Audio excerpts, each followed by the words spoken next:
tous, je suis heureuse de vous retrouver aujourd'hui sur le 33e congrès de Math Engine. On va poursuivre les présentations avec Amandine qui est en classe de 3e au lycée international de Los Angeles et puis Amélie qui est en classe de 4e et qui vont nous présenter le jeu du Tsuro qu'elles ont étudié. Est-ce que vous êtes prêtes? Oui. Je vous laisse la parole. Bonjour, je m'appelle Amandine et ça c'est Amélie et nous avons fait le jeu de Tsuro. Un jeu de Tsuro est composé de pièces carrées et sur chaque côté il y a 2 entrées et sorties. Toutes ces entrées et sorties doivent être liées de base par des ronds. Alors, chaque pièce d'un jeu de Tsuro peut être retournée 4 fois, mais on considère ces 4 pièces, comme on voit dans l'exemple, comme une pièce. Et il y avait 3 questions à ce problème. La première étant combien de pièces de Tsuro différentes peut-on réaliser? La deuxième était est-ce qu'il y avait 3 entrées-sorties par face? Et la troisième était si on avait n. Combien de pièces de Tsuro peut-on réaliser? Alors, nous avons eu 3 premières idées pour résoudre ce problème. Notre première idée, c'était que si on pouvait changer les formes des lignes sur la pièce de l'exemple, il est possible d'avoir un nombre infini de solutions. Alors, si on disait que une ligne qui est un peu courbe et une autre qui n'est pas aussi courbe, et ça, c'est pas les mêmes lignes, même si tout le reste de la pièce a les mêmes lignes, alors c'est des lignes différentes. On pourrait avoir un nombre infini de pièces, mais on pensait que c'était probablement pas la solution, car pour les 2 autres questions, la réponse serait la même. Notre deuxième idée, c'était que si on devait garder les formes des lignes sur la pièce de l'exemple, donc ça c'est ici les pièces de l'exemple, les lignes sont 2 quarts de cercle, une ligne droite et un demi-cercle.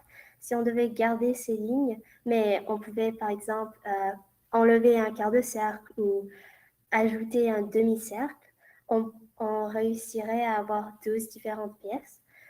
Et notre troisième idée, c'était que si on pouvait seulement changer l'orientation de la pièce dans l'exemple, on pourrait seulement avoir 4 pièces, donc cela. Mais on ne pensait pas que ça, c'était la solution non plus. Donc, notre première recherche, nous avons décidé que les pièces ne sont pas différentes par la forme de leur ligne et les intersections et quelles entrées-sorties ne sont reliées. Donc, ces 2 pièces-là sont les mêmes. Et nous avons trouvé en total 35 pièces pour la première question. Donc, il y a 2 entrées-sorties par place. Alors, voici quelques de nos pièces. Alors, nous avons classé nos pièces dans 4 différents groupes. Ici, dans la première ligne, nous avons les pièces qui ne changent jamais quand on les retourne. Et donc, elles ont une version. Ici, dans la deuxième ligne, il y a les pièces qui changent 2 fois quand on les retourne. Donc, il y a 2 versions. Et ici, dans la troisième et quatrième ligne, c'est les pièces qui changent 4 fois quand on les retourne. Donc, elles ont 4 versions. Et ici, on a classé les pièces qui ont 4 versions ensemble, mais qui ont une similarité car elles ont tous un demi-cercle. Et comment avons-nous trouvé ces pièces? Nous avons utilisé une tableur et on a écrit toutes les combinaisons possibles d'entrées-sorties qui pouvaient être liées. Dans cette capture d'écran d'une partie du tableur, les points 1 et 2 sont reliés ensemble à chaque fois. Les couleurs représentent que les 2 premières combinaisons ne changent pas sur cette ligne. Et les groupes de combinaisons qui sont ancrés sont celles qui étaient identiques à ce qu'on avait déjà trouvé. Oui, alors, tu peux... ça c'est les numéros des entrées-sorties. Ah oui, Anna. Alors, ça c'est 1, 2, 3, 4, 5, 6, 7, 8. Et ici, les pièces identiques, on peut voir que celle-là est identique à celle-là et celle-là est identique à celle-là.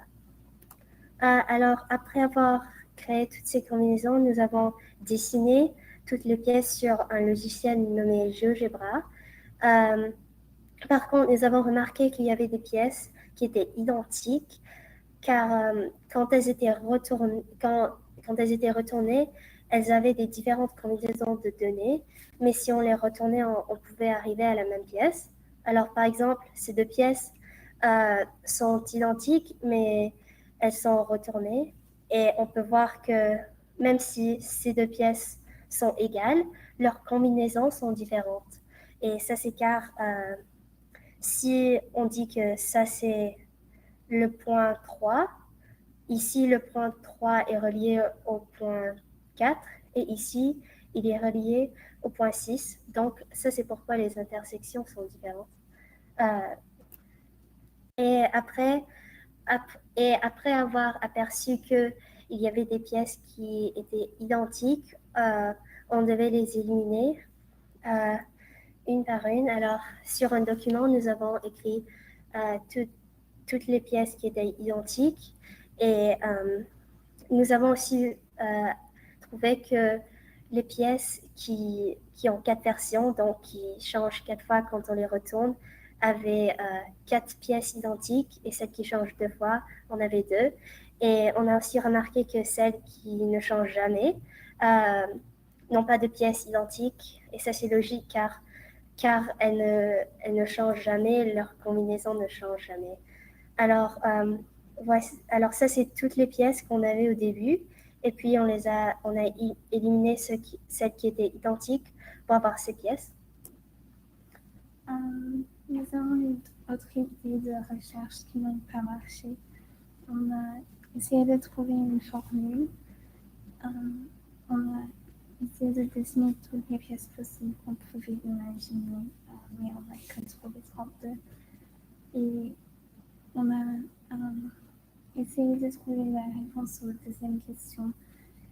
Et on a trouvé quelques pièces possibles, mais on ne les a pas tous trouvées. Oui, on a trouvé la réponse à la première question et voici des idées qu'on avait eues pour la deuxième question avec 3 entrées-sorties et la formule. On savait qu'on avait besoin d'avoir une formule pour résoudre la troisième question qui est s'il y a n entrées-sorties. Et merci beaucoup d'avoir écouté à notre présentation. Et merci.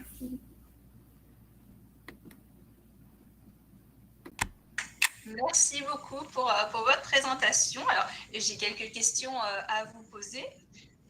Quand vous avez commencé votre recherche, comment vous avez commencé pour trouver ces... Alors, au début, vous avez dit 12, puis 35. Qu'est-ce que vous avez fait concrètement pour arriver à ce résultat? Vous avez construit vos pièces? Alors, en premier, on a commencé avec des idées. Puis, on a essayé de construire les pièces, puis on a essayé de trouver la formule. Et après qu'on a perçu que ça n'a pas marché, on est retourné à construire les pièces. Alors, quand on les avait construites manuellement, on en avait trouvé seulement 32 et on pensait qu'on pouvait en trouver même plus.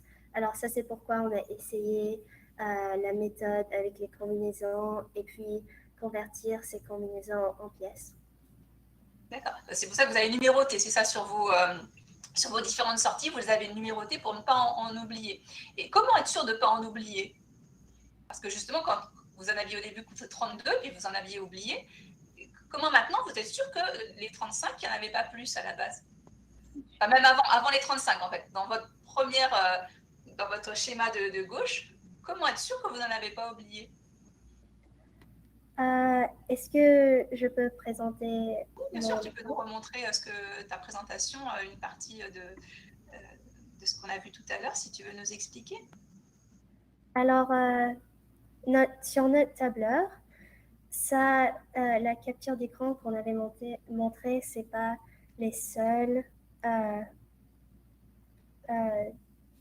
c'est pas les seules combinaisons qu'on a créées. Alors, chaque fois, dans ces groupes, on a les combinaisons où l'entrée-sortie 1 est connectée à l'entrée-sortie 3. Et ici, on change à 4. Alors, chaque fois, il y a un connecté à 2, un connecté à 3, un connecté à 4, un connecté à 5, puis un connecté à 6, puis à 7, et finalement à 8. Et Donc chaque ça fait fois, 8 possibilités, d'accord? et Et chaque après, fois, pardon. vas-y, continue. Alors, chaque fois, car ici, par exemple, l'entrée-sortie 1 et 3, elles étaient déjà prises. Alors, on a connecté l'entrée-sortie 2 et 4, puis 2 et 5, puis 2 et 6, puis 2 et 7, et puis 2 et 8. Et après, euh,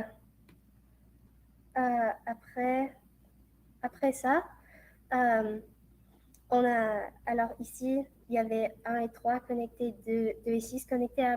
Après, on a fait 4 et 5, puis 7 avec 8.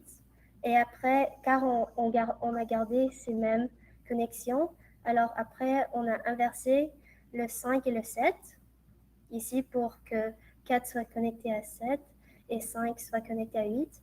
Et après, ici, on a inversé le 7 et le 8 pour que ce soit 4 à 8 et 5 à 7. Donc là, quand vous comptez l'ensemble des possibilités, ça s'appelle du dénombrement. Je ne sais pas si vous savez ça. Quelles autres façons? Donc là, vous avez utilisé un tableau. Comment on peut les présenter autrement, les dénombrements, quand on compte les choses? Est-ce qu'il y a d'autres moyens de représenter? Nous avons utilisé le tableau car c'était la méthode que nous on connaissait. D'accord. Et quand vous faites des probabilités, vous utilisez que des tableaux ou vous utilisez aussi une autre façon de représenter les choses? C'est probablement possible aussi avec une équation ou... Oui, ben, c'est pas facile avec une équation, mais sinon avec un arbre, vous auriez pu aussi faire un arbre avec 8 branches, puis 7 branches, etc. Mais avec le tableau, c'est très bien aussi. Oui, vas-y, tu peux continuer. Non, c'est tout ce que je voulais dire. Est-ce que vous avez d'autres questions? Oui, alors dans votre recherche, qu'est-ce qui vous a plu finalement de rechercher ensemble, le fait de ne pas savoir à la base comment commencer, enfin, qu'est-ce qui vous a plu dans cette recherche de Matanji?